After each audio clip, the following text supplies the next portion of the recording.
කැමති වෙනවයි ආදරය කරනවයි කියලා කියන්නේ පිනතුනි දෙකක්. ඔය දැන් ඔය ප්‍රශ්න තියෙන්නේ කැමති වෙච්ච කට්ටිය.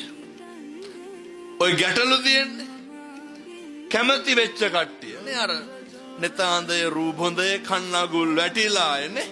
නාස්පුඩු හොස්කා ගඳ සුවඳ මැකිලාය. දිවරළුවේ දත් දෙපළ සියල්ලම වැටිලාය. අංග පසඟ රූ සපුව වැඩිපුරම මැරිලාය.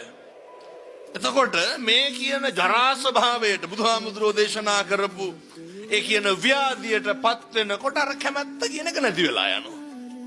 ඒ කැමැත්ත ඇති වෙන්නේ බොහෝ දුරට බාහිරින් සහ පිටස්තරෙන් ගොඩ නැගුණු ප්‍රතිරූපයකට.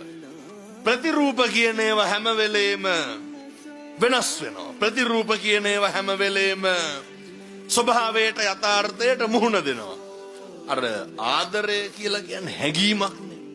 මිනිස්සුන්ගේ හැඟීම් කියන ඒවා කවදාවත් හැඟීම් කියන ඒවා එන්න අවශ්‍ය වෙනවා මිසක්කන් හැඟීම් එක්ක දුක් සහගත හැඟීමක් වෙන්න පුළුවන් නැත්නම් සැප සහගත හැඟීමක් වෙන්න පුළුවන්.